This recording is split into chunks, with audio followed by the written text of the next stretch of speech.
But I think, and Deion certainly thinks, that there is going to be a world in which Shedeur sets foot in a football game. Now, have you been keeping up with Shedeur in Cleveland? What's the best piece of advice you've given him as a dad and as a coach? Be patient and be ready. You got to be ready when it's time. But when it's time, you're going to know. And it's coming up. There we go.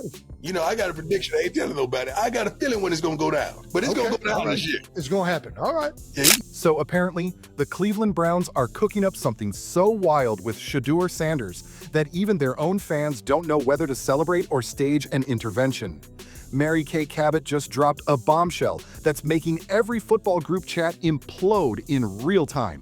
Whatever this plan is, it's either pure genius or total chaos. And knowing the Browns, it might be both. Buckle up, because this leak just turned the NFL upside down.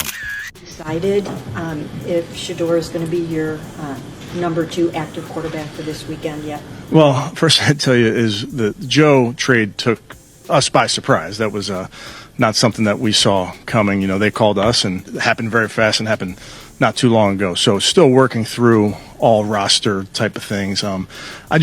I always have to be mindful of our players and our players. Kay Cabot didn't just leak a report. She dropped a meteor into Cleveland. 1 minute, Browns fans were sipping their coffee, hoping for a quiet offseason. Next, they were in full meltdown mode after learning there's a hidden plan involving Shedeur Sanders that's making the dog pound look like it just won the lottery and got audited on the same day. I've tried my best to stay out of this, but this is officially going too far. Now that Joe Flacco has been traded, the Browns have only 2 quarterbacks on their active roster. Rookies Dillon Gabriel and obviously Shedeur Sanders. Well, considering the Browns have already made Gabriel QB1, one would have to assume that would mean they're going to make Shedeur QB2 then, right? Well, if you're one that thinks the Browns haven't treated Shedeur fairly to this point, wait till you hear what they're doing now. The Browns are Whatever the Browns are scheming, it's not just a minor backup adjustment. It's starting to smell like a full-blown quarterback coup. Because let's be honest, when a franchise whispers plan and quarterback in the same sentence, that's NFL code for someone's about to lose their job. It's been insulting to Shedeur. Just distinguishing between these two guys as if there's some wide gap between either guy is, if there is, physically, Shedeur is the far superior talented quarterback than Timu Tua. But you lose a lot of games with Kevin's handpicked quarterback. Again, it doesn't matter if because if you're losing and you're playing fine, we're just going to think you're a backup. And right now, all eyes are on the Browns front office, who seem to be polishing Shedeur's golden path while pretending nothing's happening. The guy hasn't even taken a real NFL snap. Yet he's already being treated like the heir to a dynasty that's still trying to find its crown. Apparently, this secret plan didn't come from some fringe rumor mill either. It's coming from deep inside Berea, from the same corridors where every 5-year rebuild somehow turns into a decade-long therapy session.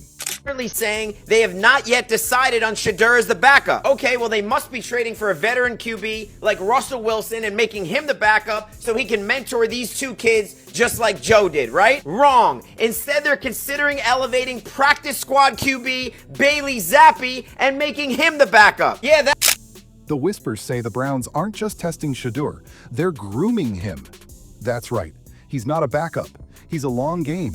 And if you want to know more about it, smash the subscribe button, like, and comment. We would love to hear from you what you think about the Browns quarterback, the kind of quarterback investment that makes defensive coordinators start rewatching Colorado highlights at 3 a.m. I want to make sure that I'm always doing what's best for our players and, of course, our team. But, with young players, I'm always thinking about last week making the change to Dillon. You have to think long and hard about that because these are young players that you're so invested in their development. So I'll let the week play out and make a decision later on that. And fans? Oh, they've gone full detective mode. Reddit threads are exploding, Twitter is on fire, and YouTube thumbnails are already labeling Shedeur as the future of Cleveland in all caps. Everyone's trying to decode Kay's leak as if it were a national security file. Was this planned from the draft? Was Deion Sanders secretly advising Stefanski? Are the Browns actually thinking ahead for once? The possibilities are endless and hilarious. It's not hard to see why this rumor hit like a truck. Shedeur Sanders isn't your average rookie project. He's polished, confident, and walks into every situation like he already owns the building. The Browns haven't had that kind of swagger under center since, well, maybe ever. Cleveland quarterbacks usually come in nervous, leave traumatized, and spend the next few years pretending to enjoy podcasts. But Shedeur? He's out here looking like a headline waiting to happen. I was just wondering I what your don't reaction care. is. I don't give a damn about the Browns at all. I care about the Colorado Buffaloes. I do love me some Shedeur Sanders, don't believe that. I care about him. The rest of that mess, I don't. The leak suggests the Browns are intentionally keeping things quiet, letting the chaos swirl while they evaluate their options. Translation: they're laying the groundwork for a smooth transition when the time comes. Maybe not this season, perhaps not the next. But you can feel it. The Browns are slowly shifting their identity from desperate for stability to strategically planning a quarterback evolution. And that's the part making everyone crazy. Because when has this team ever had a plan that didn't involve an emergency meeting halfway through the season? And honestly, you can't even blame them. The Browns' quarterback history reads like a Netflix series that never got renewed. Every few years, a new savior arrives, promises are made, chaos ensues, and before anyone can adjust, we're right back to rebuilding. The Browns didn't say that. Y'all said that. All of y'all. Everyone was saying it. Y'all need to realize we're dealing with the Browns. The Browns suck. They suck every year. Are you expecting smart decisions out of the Browns? You can't. Y'all act like y'all just met this man. Y'all keep pushing him. Shedeur will never see the field. He seems like that type of person. But this time feels different. The way insiders describe it, the organization isn't just hoping Shedeur works out. They're positioning him. He's being studied, refined, prepped for the throne. Meanwhile, Browns fans are split into factions. One side thinks this is the most exciting thing since the 2020 playoff win. They're ready to buy Shedeur jerseys and rename their dogs Prime Jr. The other side? They're skeptical, muttering about deja vu and wondering if this is just another mirage in the Cleveland desert. But even the skeptics can't deny it. The thought of a young, fearless, media-savvy quarterback leading the charge has a certain magnetic pull. Reading between the lines, Bailey Zappi sounds like he's going to be the backup quarterback. Yeah, I would say the same thing because in two different quotes, he specifically went out of his way to say, I'm very mindful of how we develop young players. Yep. That means he's priming the well to announce Shedeur as the number 3. And that quote, too. You're right. He's leading us to the water and we can drink it. Yeah, I mean, unless we're just... The funniest part? Nobody even knows what this plan actually looks like. Is it a mentorship track? A shadow transition? Or is Shedeur already working with the starters while everyone's pretending he's still in development mode? Kay Cabot's leak didn't just open a door. It launched a full-blown guessing game that's consuming every Browns fan from the suburbs to the tailgate lots. So the Browns trading Joe Flacco to the Bengals definitely means Shedeur Sanders moves up to the QB2 spot, right? Not so fast. Told you guys to pump the brakes on all that Shedeur Sanders to the QB2 narrative because Kevin Stefanski came out today and said he is waiting until later in the week to make a decision on who will be QB2 between Shedeur Sanders and current practice squad quarterback Bailey Zappi. Now, Even rival teams are side-eyeing the situation. Because if Shedeur really is the long-term play, the Browns might have just pulled off the sneakiest rebuild in modern football.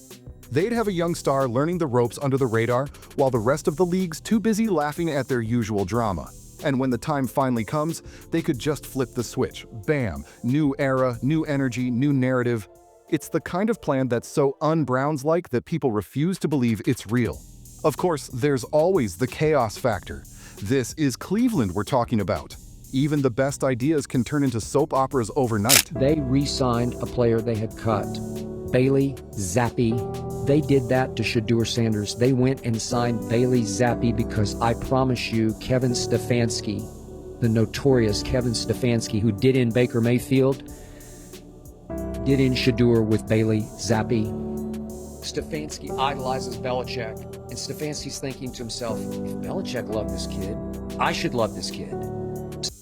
All it takes is one post-game interview, one sideline camera shot, or one badly timed interception to send everything spiraling into overreaction territory. But if this plan holds steady, and if Shedeur keeps showing flashes of that polished brilliance, the Browns might actually, dare we say, have a direction. The fan reactions have been a spectacle of their own. Half of them are already booking Super Bowl tickets, while the other half are organizing emotional support groups. Every talk show, every podcast, every meme page is locked in. What's the plan? Is it real? Does Shedeur know? It's like watching an entire fan base ride a roller coaster built out of speculation, optimism, and caffeine. It sounds to me. But you know what? If that's your decision, stand on it. Like you said, come out and say, look, I know people are clamoring to see Shedeur. There's time for that. The time isn't now. We're going to keep him at number 3. We're paying a great deal of attention to how we're developing him. It would be unfair to him and his teammates to put him out there if we don't think he's ready. So hold your horses on it. It's coming, but not today. Still, there's a strange logic to it all. The Browns have been chasing consistency for years, and Shedeur represents everything they've been missing. Calm under pressure, charisma off the field, and the ability to make fans believe, if only for a moment, that the future could actually be different. If the leak is accurate, this isn't just about a quarterback competition. It's about rebranding the entire franchise around a new kind of leader. And that's why the city's buzzing. Because for once, Cleveland isn't being laughed at. It's being talked about. And if Mary Kay's scoop is even halfway true, the Browns may have just rewritten their own story. Shedeur Sanders might not just be the next man up.